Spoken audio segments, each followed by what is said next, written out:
She stood like a doorway between worlds, soft voice, steady gaze, a calm tide over jagged reefs. The room turned slower when she breathed. Men felt taller near her, then smaller inside themselves. A paradox. A mirror with its own gravity. He thought it was love. It was not love yet. It was a test. The soul gives to the ego when the night wants to teach. Some truths arrive like thunder. Others arrive like a slow knife of clarity. This one arrives like both. Nietzsche warned without sermons. He unmasked without bitterness. He said that under our romances lives a deeper engine, a pulse that wants to climb, to conquer, to name, to shape. We call it love, but often it is will, braiding itself into flowers so it can hide in daylight. Watch closely. Every story of love carries a shadow theater behind its curtain. Masks line the backstage, mirrors catch stray light, and the actors rehearse the same monologues about forever. The script changes words, not patterns. The chorus hums, control dressed as care, tension dressed as devotion, rescue dressed as sacrifice. The audience cries, the actors bow, the curtain falls, and nothing true has moved. He didn't love her, he loved the power she gave him to forget himself. She didn't love him, she loved the stage his attention built for her name. Two appetites touching hands in the dark, each calling the other destiny. Listen gently. This is not hatred. This is diagnosis. A cold lamp held over warm illusions. It stings, then it heals. Power seeks posture. Weakness seeks costume.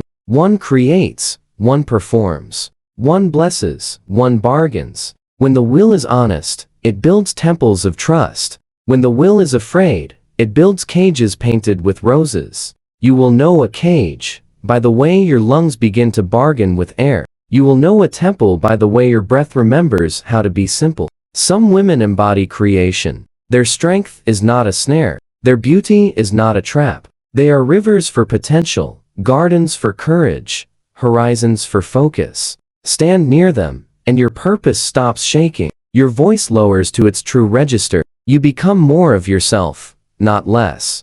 Distance becomes clean, nearness becomes quiet, and the future feels like a room with windows. This is authentic feminine power, lucid, fierce, merciful. It does not need spectacle to be seen. Some women carry the shadow, not as villains, but as instruments of truth. They understand the weather inside, attention. They can ration warmth with surgical grace, make a gaze feel like sunlight, then rain. They know how scarcity sculpts worship. They know how suspense perfumes memory. They do not always plan this. Instinct has its own script. The effect is the same. Men learn how easily hunger calls itself love. She smiled like light, but her eyes belong to night. The line writes itself when you are drowning. The storm arrives in silence.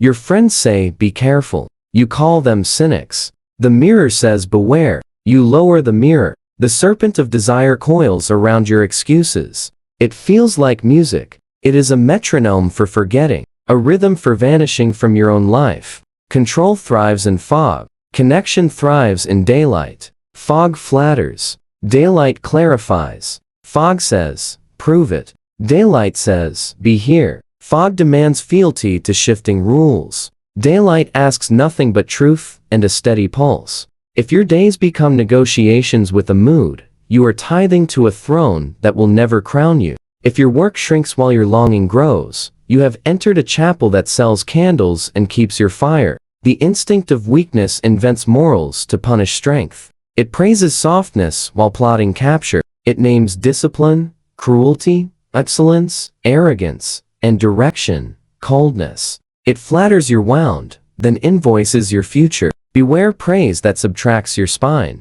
Beware comfort that empties your courage. Beware a tenderness that raises the price every time you pay. Now, look inward. Why did you bow? Why did you kneel to a weather system? Because forgetting felt better than healing. Because sensation felt quicker than meaning. Because the costume of romance let you skip the labor of becoming. The will to power becomes theater when it cannot bear the bright room of self-honesty. Theater needs applause. Creation needs patience. Applause ends. Creation grows. You do not conquer this pattern by hating anyone. You end it by naming it. Name the mask. This is seduction without truth. Name the mirror. This is my hunger reflected back to me. Name the storm.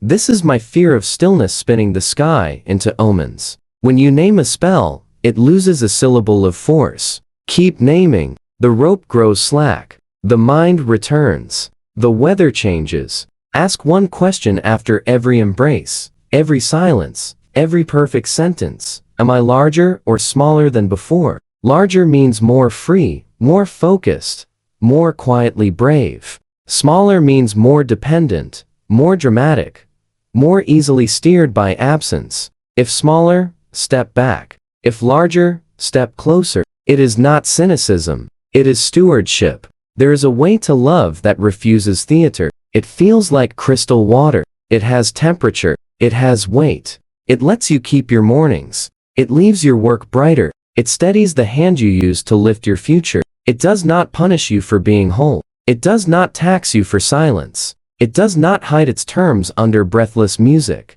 True feminine power will challenge you, but it will not consume you. It will test your vanity, not your soul. It will interrupt your performance, not your purpose. It will cut away cowardice with the surgeon's mercy. It will ask for presence, not fealty. You will feel called forward, not called to heal. Shadow feminine power collects debts. It sells desire like a rare spice, then dilutes the jar. It calls your mission an inconvenience. It schedules storms on your best days. It promises intimacy if you first abandon yourself. Pay once, and it will bill forever. This is not romance. This is tribute. Men are not innocent in this exchange. They practice rescue as conquest. They perform generosity to purchase obedience. They counterfeit safety to inherit control. Do not hide this truth under courtesy. Speak it, and be clean. The same mirror stands before all of us. The same serpent warms on every window ledge. The same storm answers the same secret prayers. Let me avoid myself a little longer. Choose the higher will, the one that creates, the one that returns people to themselves, the one that leaves rooms more honest than it found them, the one that loves beauty without enslaving it, the one that can bow to truth and rise unshamed. Make this your discipline. Become a presence that cannot be rented by flattery, cannot be purchased by panic, cannot be directed by drought or flood. If you cannot tell who stands before you, be still. Storms hate stillness. Masks dislike patience. The mirror grows tired of flattering the same well. Wait. Ask small questions. Watch the contract behind the compliments. Count the cost behind the kiss. See whether your courage increases in the long light of ordinary days. The truth is not in the night alone. It is in the morning after. And if you have already traded your horizon for a theater seat, stand now. Return your ticket. Walk out into weather you did not choose.